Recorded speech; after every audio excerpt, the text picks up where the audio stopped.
Hey guys, welcome to Soul Talk with Leo and Norma. I'm Leo. And I'm Norma. Let's talk about it.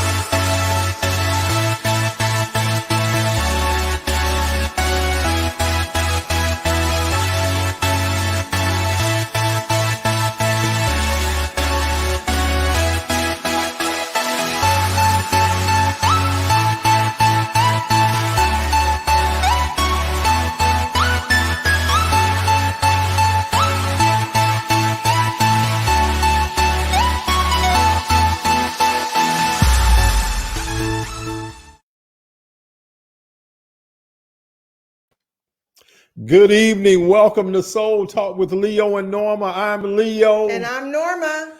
Hey guys, welcome back to season 2 of Soul Talk with Leo and Norma. We have some awesome things scheduled for this season. Awesome conversations, awesome storytelling, awesome motivational moments. So you don't want to miss this season. It is going to be absolutely amazing. Hey, this evening, before we get started, let somebody know that Soul Talk with Leo and Norma is on, and tell them to join in with us. We have an amazing conversation for this evening. Our topic this evening is, it's your time to shine. It's your moment. This is the time for you to step out of the shadows into the spotlight. You deserve it. You've earned it. And now you need to prepare to walk in it. Yes. So let me just read this scripture to get us started. Genesis 1:26 says this: Then God said, let us make man in our image, according to our likeness. Let them have dominion over the fish of the sea, over the birds of the air, and over the cattle, over all the earth, and over every creeping thing that creep on the earth. It is amazing. You were created to have dominion. And that was a scripture that changed my life many years ago, because it's something when you've never been told that you're supposed to move from the back of the line to the front of the line, from the shadows into the light. God has given you permission to dominate. And so we want to make sure over the next several weeks, we're going to take time. We're just going to hold a conversation, and hopefully we can spark something in you that will allow you to realize that your greatest moments are still out in front of you. You haven't even tapped into but a small percentage of who you are capable of being. Right. So just to ask a quick question, and just to get us going and started on this conversation. Why do some people seem to have to get all the breaks? Wow. And when you start talking about all the breaks, I don't know about anybody else, but I know people like that. I'm talking about like everything just, you're like all the stars lined up for them. They came out into the world with the best looks. They came out into the world to where like favor was all over them. Opportunities would chase them down. All the great things seemed like it just happened to come across them. But then there were others that seemed like they couldn't even get a break. Wow. So when you start thinking about it, and I know some of you are thinking right now, when you start thinking, well, what does separate the people from that seem like everything works for? Seems like, they don't have to try hard for things to just come into alignment for them. I don't know about you, but I've asked that question time and time again, because whatever's on them, I want that thing on me. Right. Yeah. That's important to really kind of look at and say that there is something special that God has for me, or has on me, on my life, and I'm important. Yes. And who God created me to be is great and powerful as well. And I think sometimes we kind of get this thing where we almost covet what somebody else is doing or what somebody else has, and kind of feeling like, well, if I get what they have, then I'll be able to have just as great an opportunity. But that's not always true, because what one person has and their brilliance or what God has for them, it's not necessarily what God has for you. It's completely different. So we got to make sure that we kind of we ensure that we are continuing to ask God, what is it in my life? What do you have for me? Yes. What's the way that you have created me, and what's going to cause me to shine? Because whether you know it or not, you were not born without something to give to the planet.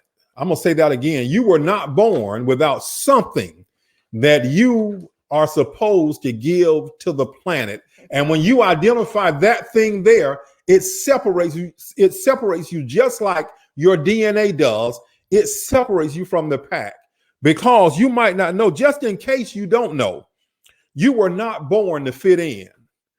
You were born to shine. You were born to stand out from the crowd and have the spotlight to shine on you, because God gave you something that you are supposed to impact the world with. Right. And over the next several weeks, we are going on a treasure hunt.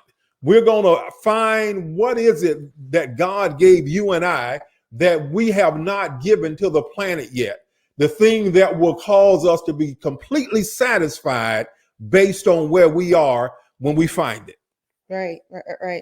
And I was thinking about the song when he said, you were born to shine, and that we all are. And I was thinking about the song, Corinne Hawthorne sings this song, Won't He Do It? I mean, that's a real song that we always kind of know, won't he do it? We all kind of know this song. Excuse me. But first lines of that, the first lyrics of that song says, ain't nobody stopping my shine. They try to break me, try to take me out, but I got Jesus on my mind. And so it kind of made me think of so many times we say that somebody else is stopping us or keeping us from being who we're supposed to be, when the reality of it is sometimes we're stopping ourselves. Well, and to go along with what Pastor Norma just said, there's another old song by McFadden and Whitehead that says, ain't no stopping us now.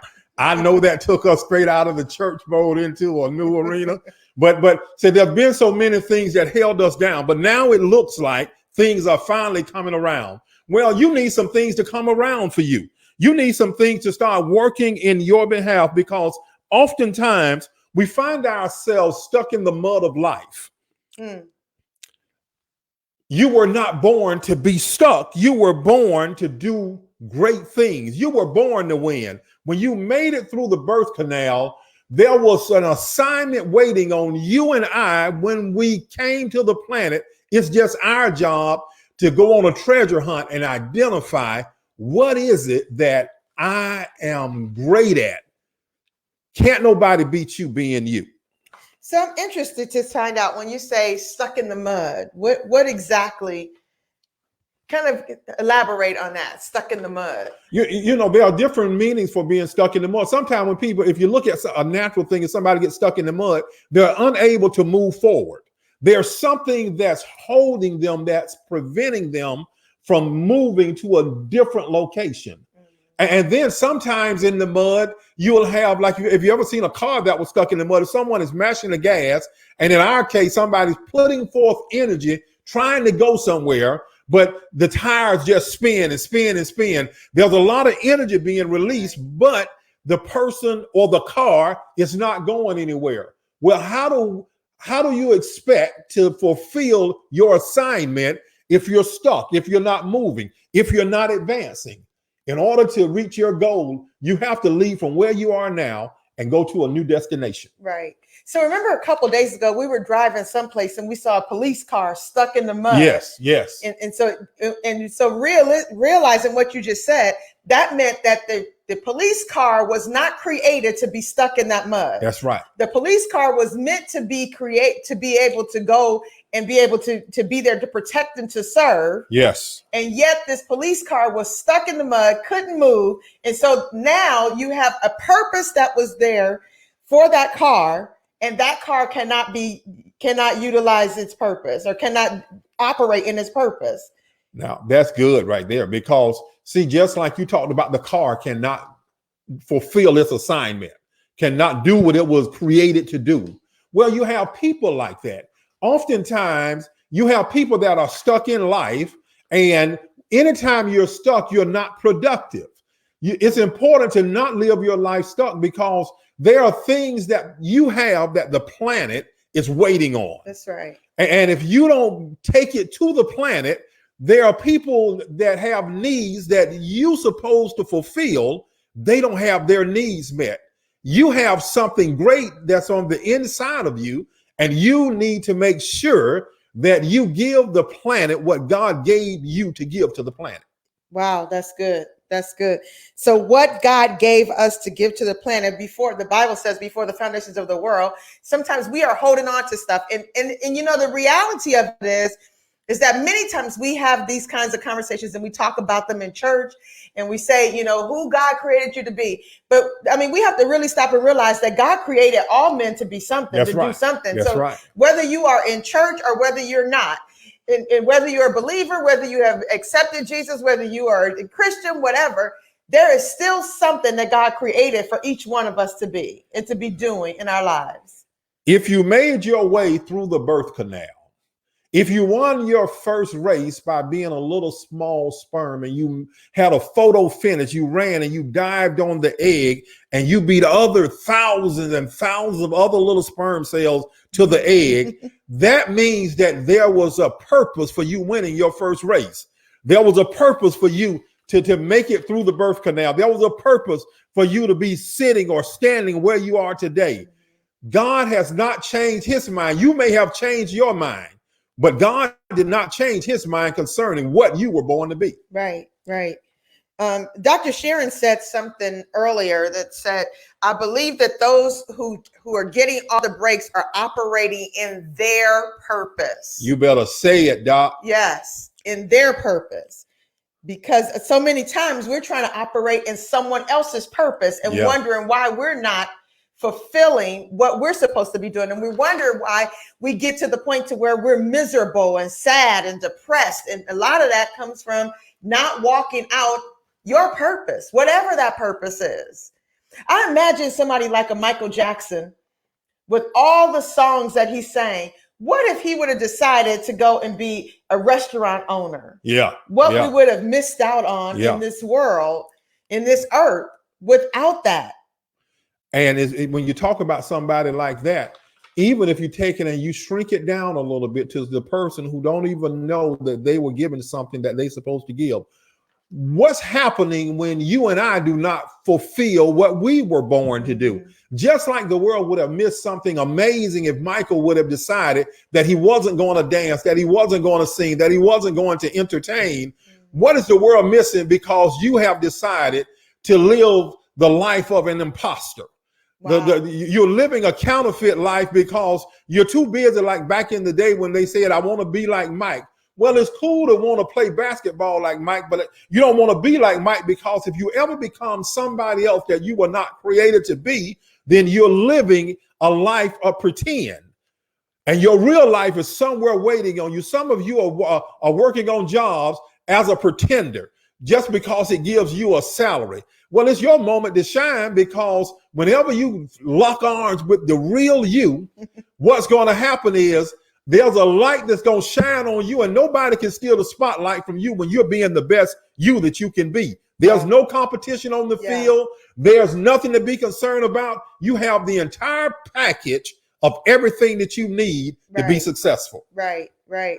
Now, Dr. Sharon said something else, and she sparked something in me that I was already kind of thinking about.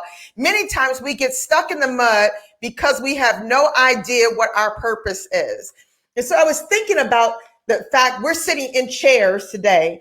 And so at some point, somebody decided they don't want to sit on the ground anymore or sit on stones. Yeah. And so I need to get a chair, and not just any chair, but a chair with some cushion in it. And the cushion needs to be just enough cushion so that when my gluteus maximus sits down on this chair, I'm not going to feel like I'm miserable, because this chair is going to be comfortable enough for me. So there is a purpose for this chair. Yes. This chair is not a table. Although we may put things on it, it's still not a table. And so many times we are not operating in our full purpose, which is the reason why we become so miserable. Yes. And it's the reason why many times when we don't walk, we're not doing what we're supposed to be doing, why we start inevitably saying somebody's holding me back.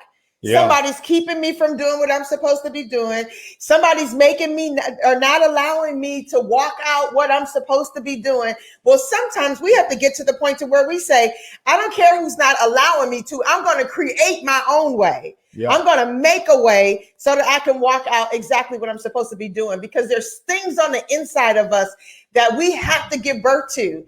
Just like when we're mothers that have been pregnant and had children, at some point that baby's got to come out. Yes. I mean, you get to a point to where you're like, okay, my ankles are swollen, my hands are swollen, I'm tired, I don't want to walk no more, I can't tie my own shoes, I can't do this, I can't do that. Baby has got to come out. There are some people that sometimes you have got to get this baby out of you, the thing that this purpose that's on the inside of you, we have to be able to give birth to it. And if we don't, it's miserable. We're miserable. Absolutely. Absolutely. I read a book that's titled Release Your Brilliance by Simon T. Bailey. And say, release your brilliance. Give yourself permission to shine. See, sometimes we're waiting on permission, and permission has already been granted. We're waiting for someone to validate us when really God validated you when he gave you permission to win your first race, to make it to the planet. You have already been validated. But until you embrace the responsibility of knowing that whatever is on the inside of you, it's up to you to make sure that the world experiences it. Can't nobody do it for you. Mm-hmm. You can't copy a person, because when you're trying to copy somebody, they could be having the absolute worst day of their lives being them, and you could be having the best day of your life trying to be them. They will still win. That's right. That's See, right. They will win. There's no competition out there when it comes to somebody saying, I'm going to be a better Leo Davis than Leo Davis. No, absolutely not. That's sweatless victory for me. I ain't even got to hold the conversation. Why? Because God gave me something that he didn't give the other person. He gave you something that he didn't give the other person. So you want to make sure that you take time and understand you were born to shine. Yeah. Yeah. Too often we travel through life as diamonds in the rough. Who want to shine, but don't quite know how to release our brilliance. So in order to shine, we must change the way we see ourselves. Because sometimes we don't see ourselves in a way in which we can be successful. Yeah. We see ourselves as downtrodden and not, I can't do it. Everybody else can do it. That this person speaks better. This person sounds better. This person sings better. This person has, they have better hair. They're lighter skin. They're darker skin. They're fatter. They're skinnier. They're this. They come from this side of town or that side of town or whatever. We give ourselves all these different and various excuses sometimes of why we cannot move forward. When in other words, and really and truly what it is that it's us. It's the way we're seeing ourselves and the way that we are relating to ourselves based on what we see. Yes. And Romans, the 12th chapter, the 2nd verse from the New Living Translation reads, don't copy the behavior and customs of this world, but let God transform you into a new person by changing the way you think. Then you will learn to know God's will for you, which is good and pleasing and perfect. You don't have to copy somebody else. There's the Bible saying, hey, don't be a copy. Don't be a copycat. You know how a lot of times you have people that copied so well in school, they copy the person's name. So now the teacher get 2 papers with the same person name on it. That's when you show enough, you just out copied yourself. Sometimes when we're looking at life, you have to be comfortable understanding that because you were created by yourself to be an original, you were created to shine. You have to understand that it doesn't make sense for you to copy somebody else. Right. The Bible says, no, you don't have to, but be transformed. Change your mind so that you will see what God sees in you. There's untapped potential on the inside of you that you haven't even explored yet. You have to almost become like a turtle and go inside of yourself and see all the nuggets that God placed on the inside of you. And guess what will happen? You will find out that you haven't even tapped into 10% of what you're capable of. That's right. That's right. And the world needs for you. to become everything that God created you to be. Yeah, yeah. So I was thinking about that as Pastor Leo was talking, and I was thinking about this software application that colleges use. Professors use it when you're turning in papers, and you send them their paper, and they put it through this application, turn it in. And this turn it in software will tell if that paper, if the amount or percentage of plagiarism that potentially is in that paper. And so what it will tell is if you have copied that paper from somebody else or from the internet or whatever, and it will tell them, it's 10%, they plagiarize this amount or 60% or 70%, and every school and every professor has a different percentage amount where they say, well, you know what, if you have this percentage on the turn it in, then that you're going to fail that particular paper. And so what the professor is looking for is for original content to come from you. Yes. They are looking for you to be able to provide whatever it is in that APA or MLA format. They want to know that you know what you're writing about and that you're explaining the information properly in that paper. And so what that paper is doing is that is speaking for you and saying that I understand this content and I'm writing based on what I understand. And because I'm writing based on what I understand, it is original. I'm not just copying what somebody else did. Well, what if somebody were to put a turn it in on your life? Yeah. Where would your life be? How much percentage would it be of you trying to take somebody else's, what somebody else is doing? Or would you have a 0% on your turn it in, your natural turn it in? Because you've been an original. You've been who God created you to be. Whether you saved or unsaved, are you the person that you're supposed to be? Are you walking in the perfect will for your life? Are you walking in the perfect purpose? Are you where you're supposed to be? Are you doing what you're supposed to be doing? What does your turn it in score look like tonight? Oh, now that's good right there. Because now I'm going to tell you a little something. I'm going to put my business out there. I remember when I first started going to college, I didn't understand all the plagiarism stuff.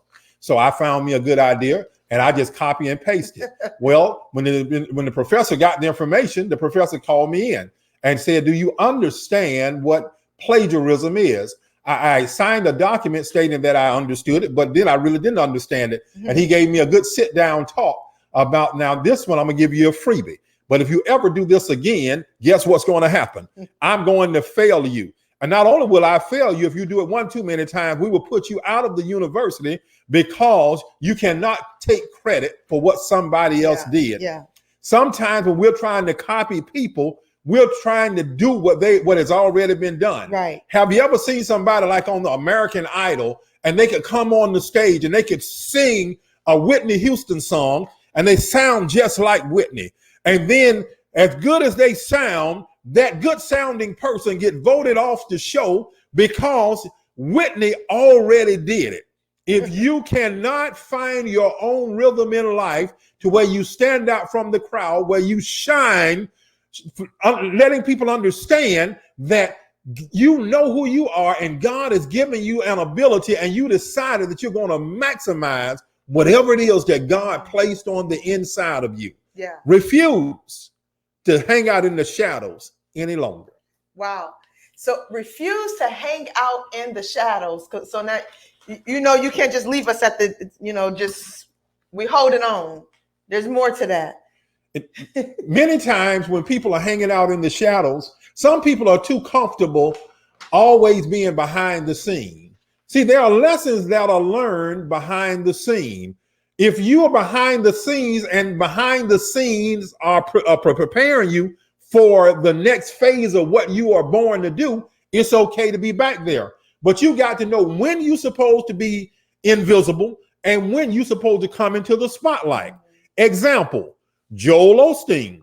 Joel used to run, I believe, the videos and the tapes and CDs that his father used to do. He used to edit everything.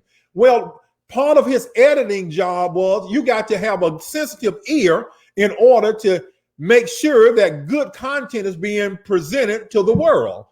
But he also was learning, probably never knowing that his preparation behind the scene, behind the curtain, was going to launch him into a place to where everybody around the world would know his name. Yeah. See, what if he decided that I'm comfortable here? I don't want to come from behind the curtain. I don't want to come out from behind the shadow. What if he said, I'm good, and stayed right there? Right. What would the world be missing if Joel Osteen had not come out from behind the curtain, had not come out from the shadow? Right. That's why you got to make sure that you come out from behind the shadow. There are things you don't learn. Some of you have learned everything that you're supposed to have learned in that season, but you're a little hesitant because you don't see the value of you, so you're hiding in the shadows. I'm saying, come out and let the world see you shine. You are ready. You just got to believe that you're ready. That's good. That's good. So now when you say come out of the shadows, you're ready. You have to believe that you're ready. What do you do once you realize that you have not been walking out? Before you even answer that, I will tell you, one person, Eleanor Thornton, said this, that when you're not in your purpose, you have the feeling of void and blaming others. Yes, God. You're wasting time. She says, step out of your comfort zone. God has a place he wants you to be if you let God do it. So many times what she's saying is that people feel, they feel like that something's missing and somebody has done something to them or holding something back from them. So how do you say, when you say to come out of the shadows, people, we understand now that people can be in their little cocoons or be in a little box and saying someone else is holding them down. How do people come out of the shadows and start to walk in their God-given purpose? Again, whether you're saved or unsaved, you have a God-given purpose. See, one of the things that happens for people, whether you are a Christian or a non-Christian, there has always been something. Your destiny has always been calling you. It's the thing that is most familiar to you. It's that thing that here it is 20 years later, it still shows up. It still calls you by name. It still tells you that there's something that we're supposed to be doing. There's something that the world needs from us. Well, you got to learn how to follow that thing, as Kenneth Hagin would say, that thing that's in your belly. Yeah. You know that there are some things that you've been thinking about all of your life. Yeah. There are some things that just won't leave you alone. There are some things that when you sit down and it causes an unrest for you because you know that there's an urgency for you to go do it. Well, when you know that, stop talking yourself out of it. Stop dumbing down who you are just so you don't offend other people. Stop looking for permission from people that aren't even walking out their destiny.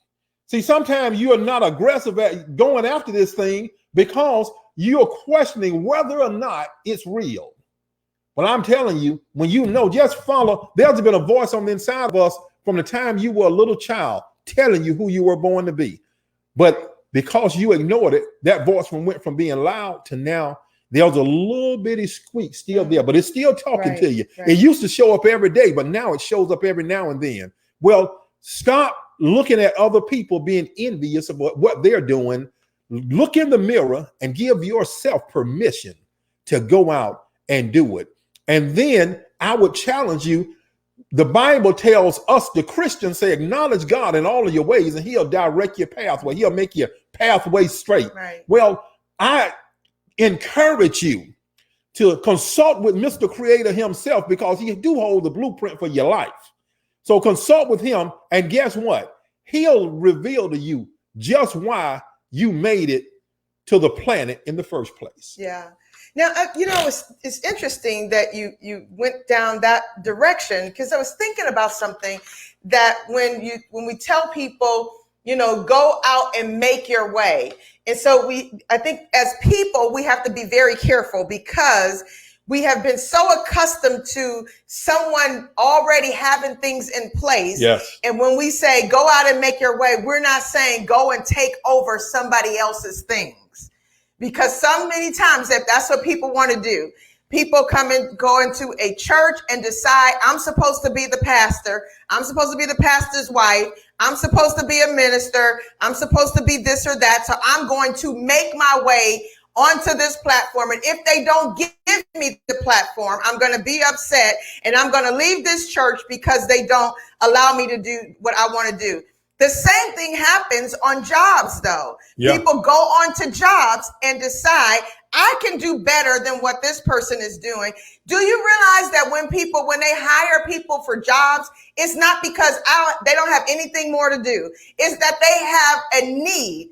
They have now exhausted the ability of the owners to be able to do all of the work. And now they're saying we have too much work and we need somebody else that can assist us. But we don't want to give up our vision and give up what we're saying that we want our company to do. We want you to do it this way. And so many times we don't want to do it that way because we have something else that's burning on the inside of us. Well, if something else is burning on the inside of you that's different than that job, than that church, go and start whatever it is that you need to do, rather than attempting to take over wherever you are. Hopefully that came out okay and you guys understood my heart behind that. That sounded good, because you can never be what you were born to be if you go in and try to take over somebody else's dream. No, give birth to your dream. Don't steal, don't rob another person out of becoming everything that God created them to be concerning their dream. And ladies and gentlemen, we thank you for your time. We are out of time. Thank you so much. We love you. Until next week. Hey, we'll see you on the other side of this week. We want you to have an amazing week until we see you again. And we thank you so much for joining us. See us on Praise 107.9. This is where you'll see us down here on starting May 1st. We love you guys. Have an amazing week. See you then. Bye.